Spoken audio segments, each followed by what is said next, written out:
Hello my fellow weirdos, welcome back to my channel. For today's video I am giving you 5 books which to me are a great introduction to classic Gothic literature, well, classic Gothic horror literature. So if you guys don't know, like, horror is my jam and classics are my jam, and where those two meet is like my favourite. Classic Gothic horror and classic Gothic lit are just like, it's my favourite genre. So on the Gothic lit side, it's more like Wuthering Heights and Jane Eyre and things like that. On the Gothic horror side, you've got things like Dracula. And that's just like my favourite genre. I know that a lot of people tend to avoid classics because, the language can be kind of sometimes difficult for people to read. The books tend to be very long.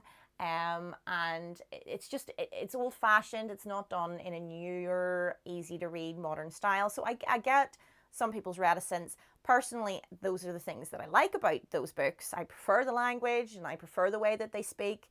But I get why people can sometimes be a bit hesitant to try. But I have, over on my Bookstagram, spoken to a bunch of people who've repeatedly asked me, can you suggest a good kind of classic horror, classic Gothic horror, which will like ease me in and give me an opportunity to see if it is something that I would like to read. So I'm answering that question with this video, essentially. That was a long introduction, but that's what that sets us up nicely. The criteria I'm using here is I'm trying, obviously these are all going to be English speaking because I'm English speaking, but I'm trying to think of ones that aren't a massive read, so it's not too thick. So it'll be something that'll be kind of quicker to read, that isn't maybe as heavy on complicated language and things like that, but that still gives you all the vibes. That's sort of my thinking. So first up, I have gone for Carmilla by Sheridan Le Fenu. If you're unfamiliar, this is actually one of the books that inspired Dracula. It was really the first sort of vampire novel, not Dracula by Bram Stoker. Dracula is obviously an obvious one, and you're totally welcome to try that too, but it is quite a big book, whereas Carmilla is a very short, easy read. It's much quicker, but it does give you all the fun Gothic horror vampire vibes that you'd be looking for. It is about a father and daughter who have a visitor in the form of a young woman who becomes, like, through circumstances they end up kind of like taking in temporarily. And over time it's revealed that she is actually a vampire and that she is drinking from the daughter and will eventually kill her if she's not stopped. And it's a really... There are lots of underlying like metaphors and topics that we can talk about. It's clearly dealing with lesbianism. Clearly Carmilla and the main character are having a thing, and it's very anti-gay, but that's a whole other video and a whole other discussion. We're just going to look at it in the surface sort of level here and say that we've got a vampire and we've got a young woman in danger, and we're doing the whole classic Gothic vampire thing. It's a really well-written book. It does have old-fashioned language, but it isn't anything daunting. It's easy to understand, and it's really beautifully written, so I definitely recommend it. And like I said, it's quick, it's easy. Get in, get out, see if it's something that you would be into. If you like it, then definitely go for Dracula next. Next up, anything by Edgar Allan Poe, basically. He wrote so much. He wrote books, he wrote poems, he wrote short stories, he wrote essays. There's a lot out there. There is something for everybody, and none of it is particularly long or taxing or daunting. Again, language isn't overly complicated. You will understand it, and you can go through a short story collection, for example, and just read a few of his short stories. A short story obviously isn't going to take up much of your time, but it will give you an idea. He's one of my favourite writers of all time. I love his poems as well. I know when people hear like horror poetry or even poetry in general, people are like, it's not for me. But trust me, his poetry is brilliant. So it's worth, and obviously it's quick to read too, so it's worth a go. I just think he would be a great introduction to this entire genre, and he is such an amazing writer. So yeah. Next up, I've gone for The Picture of Dorian Gray by Oscar Wilde. Again, this is a short book. Everybody knows the tale of Dorian Gray, the gentleman who's living forever, and his portrait is in the attic and it's slowly aging instead of him. Oscar Wilde is a fantastic writer.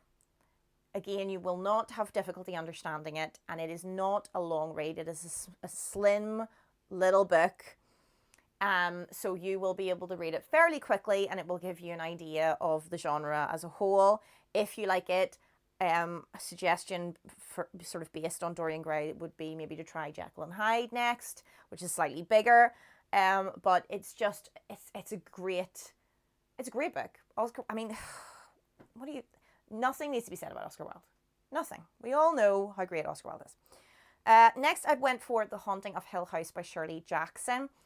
The language is even easier to deal with again than the people that I've talked about before, because she was born much later than them. So she isn't writing in a complicated way at all.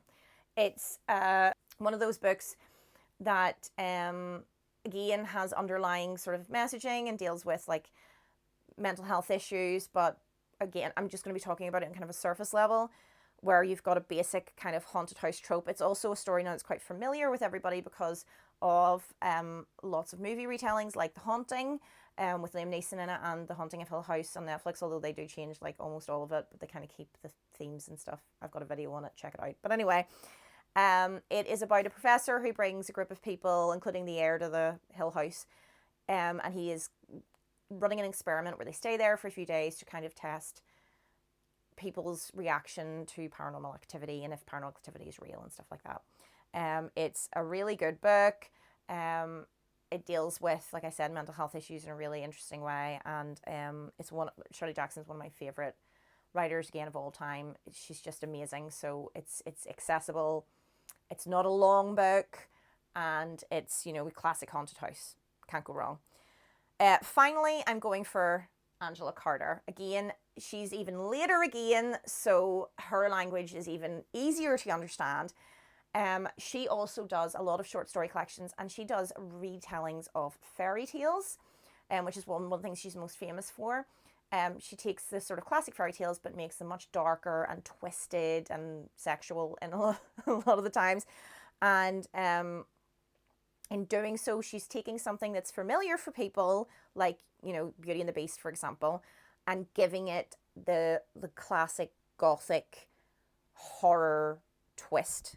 So I think it would be even easier again as an introduction to the particular genre, because, you know, it's a story you're familiar with, but here's how it would be written if it was written by, you know, Bram Stoker or Edgar Allan Poe or whatever. Obviously it's Angela Carter, but the idea of it being, you know, if this tale had been a Gothic horror instead of a fairy tale, this is what it would be. And so I think it's a really, really great way to get into the genre. Her writing is incredible. Again, she's up there with one of my favorite writers, and I just love her language. I love everything about her writing. It's just beautiful. It is just beautiful. There's no other word for it. So you will enjoy her work, trust me. In terms of old-fashioned language, that's probably the least out of the list that I've given. So that might be about a good place to start if you're looking to try to get into this genre. Dip your toe in the what is this toe? Dip your toe, but then I'm being like an animal or something. Dip your toe into the Gothic literary horror water. See if it's your jam. It's my jam, and it's awesome. It's horror jam. I would eat that on toast. Horror jam, please. But that is my list, guys. I would love to hear your thoughts below. Obviously, I was trying to kind of steering away from the really obvious ones like Frankenstein and Dracula, but those are great books and they are great examples of that genre, and I definitely recommend those, but they are much thicker. So I was trying to keep it a bit more accessible.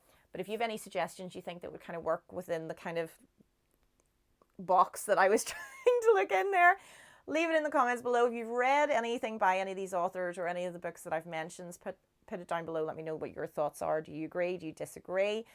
Don't forget to subscribe, because, I mean, what are you even doing here if you're not subscribed to my channel? Hit that subscribe button, hit the bell button, because you don't want to miss my videos, obviously. But that's me for now. Ta-ta.